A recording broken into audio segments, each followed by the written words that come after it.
Hey, it's Anthony, how to get into dramaschool.com, the world's #1 resource for college auditions, getting you accepted into the best acting programs. Today's podcast features my close friend and actor in New York City and Juilliard classmate, Brandon Gill. The incomparable Brandon Gill actually did not even have enough time to get on a live podcast with me. In other words, he's running to readings, he's running to rehearsals, he's running to, meetings, etc. that a life of a New York actor is. So what I told him was, I'll send you questions, and he was able to kind of, in the middle of his day, kind of throughout his day, he was able to press record on his phone and pour into that question, share with us how he got into drama school and different questions. So this isn't a live podcast, but it's actually really cool because that's kind of how it is sometimes. You just kind of do things in the cracks of your day as an actor and you make it all happen. So without further ado, let's get into it. This is Brandon Gill, how to get into dramaschool.com. Enjoy. Hey, what's going on, y'all? My name is Brandon Gill. I'm an acting coach and actor out of New York City. I currently live here, and I currently work here as well. I attended LaGuardia High School. Then after that, I went to the Juilliard School, graduated from their drama division with a Bachelor in Fine Arts in 2009. I was lucky enough to be in the class with Anthony Wofford, and then also to have Mari Cheatham to be an upperclassman of ours. Who set the pace and was the inspiration to all of us on how this acting thing was supposed to go. Awesome. So the next question I asked Brandon was to describe his journey as an actor. What was his training journey like? What is it that ultimately led him to audition for these world-class conservatories? Let's find out. So we all have different paths into the art, but at the end of the day, it's all the same goal. So I started acting professionally when I was 11. So I started doing voiceovers and commercials a lot for Cox Cable and anti-drug-free America commercials, things like that. And then after that, once I started 14, I started going to LaGuardia High School. I was a drama major there as well. And my high school experience was amazing. I think I got some good training. I met some great friends that I have till today. And specifically at LaGuardia, we learned the Stanislavski method, which is inside out. Inside out means creating your inner life, which is going to then affect your behavior and your physical life on the outside. That's something that we really focused on. But it was a nurturing environment. I never would have auditioned for Juilliard if it wasn't for my high school drama teacher, Mr. Schiffman. Also, fun fact is that my high school director, James Moody, he was the first African American to graduate from the Juilliard drama division. He was in Group 1. And so I was lucky enough to have him direct me in my senior project at LaGuardia High School. Nice. All right, great. The next question I asked Brandon was about his family. All of us have different family dynamics, and I wanted to know about his. How did they feel about him training as an actor? Did they have any issues with the money situation? There's a lot of different dynamics going on, so I think it's important to hear people's stories. And so this is Brandon talking about his family. And also I asked specifically, hey, did you ever get an idea to double major, or do you recommend having a fallback plan? So these are his thoughts.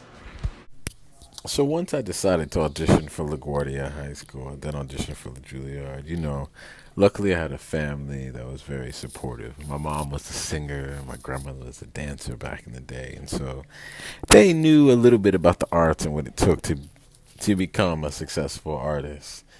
And I do have to say that Juilliard was not cheap. Juilliard was not cheap at all, but luckily I was able to receive a scholarship for 3.5 years to Juilliard, so that was a blessing. So I only really had to pay for a semester, and after I paid that, I really just had to focus on honing my craft and working on what I came there to do. I decided to go to a school where I only had to focus on one thing. I didn't want a double major. Do I recommend a double major? If I'm going to be completely honest, I'm going to say no. I'm going to say no because I think plan B, distraction plan A. And if you set your heart and your soul and your mind on one thing, then that's what you're going to accomplish, and that's what you have to go after. Okay, there you go. So, hope you're taking notes. This is some good stuff. If you have any questions or comments or anything like that, always remember you can email me, Anthony, at howtogetintodramaschool.com. We talk about this stuff all the time, and sometimes it's a case-by-case basis, so you might need personal help. Never hesitate to reach out, communicate. So let's move on. We've learned a lot about Brandon's past. Now let's get into the meat of it. Preparation for the monologues and the audition. I asked him, what monologues did you choose? What schools did you choose? How did you find those monologues? So here's Brandon on his preparation. So when I decided to audition for schools, I thought for sure that I was going to go to Boston Conservatory for Musical Theater. That's what I set my mind on, and that's where I was going to go. But after speaking to a teacher, he suggested maybe a couple of days before the application deadline for Juilliard, he was like, why don't you audition for Juilliard? And so I actually put that on my list. But I auditioned for Juilliard, NYU, Boston Conservatory, Carnegie Mellon, Emerson, North Carolina School of the Arts, Cincinnati School of Music. I believe those are all the schools that I had auditioned for. And all the schools were different. Most of the acting departments or acting programs at the schools, they asked for 2 to 4 monologues. For Juilliard, they asked for 4 monologues, 2 contemporary, 2 classical. So I did 2 classical or Romeo from Romeo and Juliet. I did Othello from Othello. I did Before It Gets Home by Cheryl D. West. And I also did the Laramie Project. Those are my 4 monologues. Out of my whole audition at Juilliard, they only asked me to do 3, but I had 4 prepared. I found those monologues because at LaGuardia High School, for my senior project, I had done Before It Hits Home, and I had played the character of the monologue that I had chosen, so I chose that monologue. And then the other half of my class had done Laramie Project, and I really wanted to be in that show, but I wasn't cast in that show, so I did a monologue from that show as well. My 3rd year at LaGuardia was the Shakespeare slot. I did Othello, so that's where I chose that monologue. And who was the other one? Before It Hits Home, Othello. Before It Hits Home. Sorry. Before It Hits Home was my contemporary. Laramie Project was my contemporary. Oh, and Romeo. I also chose Romeo because that was just a character that always spoke to me. And I felt like I still want to play it. I haven't played it yet, but that's definitely a character I want to play. So that's how I chose my monologues. Okay, yes, love it. He did not play Romeo. However, Brandon didn't mention that he played an awesome Orlando, which is the lead lover in As You Like It. And maybe, he's still wanting to do a tragic lover, because obviously As You Like It's a comedy, and he did amazing. So he's an awesome actor. I hope he gets to play Romeo. Love you, Brandon. So next question was, what's the most important thing today? Like, let's say an actor is looking today at the monologues that they want to do for college auditions. What's the most important thing they need to be looking for? Let's listen. When choosing my pieces to audition for drama school, I really thought it was important to choose pieces that I connected with emotionally, connected with psychologically, and also I thought were close to self. Close to self meaning individuals or characters that I felt like I had a lot in common with, whether it be age, whether it be life experience, or the way they were brought up. But a lot of emotional and psychological things that I felt like I had in common with the character. Something that was close to the experiences that I've experienced before at that age. So at that time I was 18. So a lot of my characters range between the ages of 18 and like 23.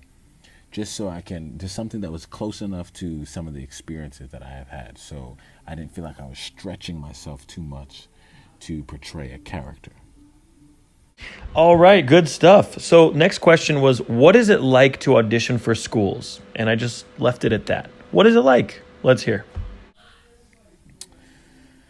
Auditioning for schools is a very interesting process. It's very different than a quote-unquote professional audition for either Broadway film or television. It's a very specific type of audition.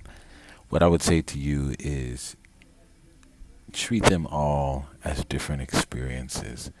There will be different people that will give you different directions. And remember that acting is subjective. Remember that the things that they're going to ask you for and the directions they're going to give you is going to be very specific to the people who are in that room, who are viewing your pieces at that time. It doesn't make the way you're doing them wrong. It doesn't make them right. It just they want to see something different, and that's okay. That's the thing about acting. There are 101 ways to do one thing. There are 101 ways to do one thing. That's the best thing about acting. So never feel put in a box, and know that you're going to go, you're going to audition. It's going to be a different process for you, and that's okay. That is entirely okay. One tip I would say is that try to make it new for yourself. It's never going to go the same way, and do the monologue from where you are at that moment at that time. Another thing I've learned over the years after coaching people for many auditions and then actually being in many auditions myself is that 9 times out of 10, the people behind the table are looking for you to be yourself. Be who you are. Come in with your personality, your goals, your fears, your accomplishments, and be who you are. When you walk into the room, that's the time for you to take up the space, take your time, and to present yourself as the artist that you'd like to present yourself as. You do your work. That's what people want to see. People want to see people who have invested in themselves. And you've invested in yourselves to get a coach to help you in your monologues. You've invested in yourselves to even make it a dream of yours that you need to go to a school to get training. All of that counts and all of that matters. Yeah, that is true, and that is really helpful. That tip is really helpful. Always try to make it new for yourself. So I remember doing different exercises. I remember being, the piece is so malleable when you always are trying to make it new. So if you can walk into that audition and, really feel like in control of the piece so much that you can do it any way that they ask, let's say they give you an adjustment to do it like a wolf. Something crazy. You have already done other things that really are just keeping it fresh, new, malleable, and I think that's a great tip. Keep it new, and you'll feel great. So the next thing I did was I asked him to describe specifically his Juilliard audition in detail. A lot of people ask, how was it auditioning for Juilliard? So this is Brandon's experience auditioning for Juilliard. So my Juilliard audition was very interesting because I did very, very little about Juilliard when I went to go audition. So once I got there, my audition was from roughly 8 a.m. to 11 p.m. at night. The time that I had gone, there was a severe snowstorm, so I didn't get home until very late. But so I auditioned in the morning. The morning slot is from like 8 to like 11 or 12-ish. And then they put you on a break, and they auditioned the afternoon individuals. And so then after the audition, after afternoon individuals, they put up a callback sheet. I did my 2 monologues. I always did 3 monologues in every room. I did my Laramie project, I did Before He Hits Home, and I did Othello. I never got to do my Romeo monologue for any of my Juilliard auditions. Funny enough, but always prepare all 4. And so after they auditioned the morning and the afternoon slot, they cut us down from roughly about 500 to like 300 to 500. They cut us down to 14. 14 of us have got callbacks. Once that list went up with the 14 people, I was like, whoa. Now I know the type of program that I'm auditioning for. I understand now. And so from the 14, they made us all do our monologues again in front of all of the faculty, so about 30 people in a room. And I did my 2 monologues, and they always asked for a third one. Looking back now, they asked for a third one, because my Laramie project monologue, actually, to be honest, it wasn't that hot. It wasn't that good. It was probably a little slow, a little boring. Could have done more work on it. So they always asked for a third monologue, which I was more emotionally invested in, and so I think that showcased me better than my Laramie piece. And so from the 14, they cut us down to 11. And then they had us do exercises, some physical exercises, some voice and speech exercises, and then some monologue exercises. From 14, they cut us down to 11. And from 11, then they cut us down to 9. And from the 9, then they cut us down to 5. And basically, but from 11 to 5, we were just doing exercises. Just doing little class exercises from some of the classes that they teach. I sang 16 bars of the song that they requested. And then the 5 of us got interviews. And in the interview, it was really basically a one-on-one with some of the teachers, just talking about my goals and my aspirations and why I wanted to go to Juilliard, what I wanted to do with my art, and why I wanted to be an artist. I think that's very important for us all to think about. Why do you want to go to the school that's your top choice? Why do you want to be an artist? And then, most importantly, what do you want to do with your art? Fantastic. Just dropping gold nuggets. Hope you guys are taking notes. Brandon is the bomb. That's why he teaches with us at howtogetintodramaschool.com. So wanted to ask him one more question, which was, what do you think the schools don't want to see? You know, just so you can kind of be on the lookout for things that are definitely not interesting to the schools. And also, you know, really in his best opinion, what is it that got him into Juilliard? So let's wrap it up. Here's Brandon. Enjoy. So after coaching some people on auditions and hearing their feedback about what goes on in the room and actually going on auditions myself, what I definitely feel like schools don't want to see is schools don't want to see the idea of what you think they want.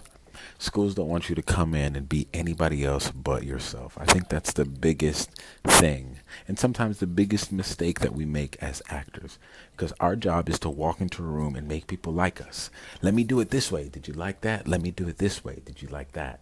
But at the end of the day, we need to be doing things that come from our heart, come from our spirit, come from our soul. So make sure you're going there and being authentically yourself, because your art will be way better being filtered through your own emotions and your own view and your own skew of life. So I definitely think me going in there and having no pretense and no idea actually what Juilliard was and treating it like it was just another school, I think that's honestly what got me in. I think it's the fact that I had no preconceived notion of what I was getting myself into. Juilliard is just another school. It's a great school and it's a great program. But at the end of the day, it's another training program. And all training programs do not fit you. Just because you do not get into Juilliard doesn't mean that you weren't good. Just because you don't get into Carnegie Mellon doesn't mean you weren't good.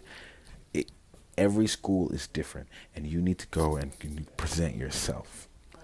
And so I think that was the one thing that really stood out to the individuals who were judging me at Juilliard, is that I came in there and I was willing to be myself.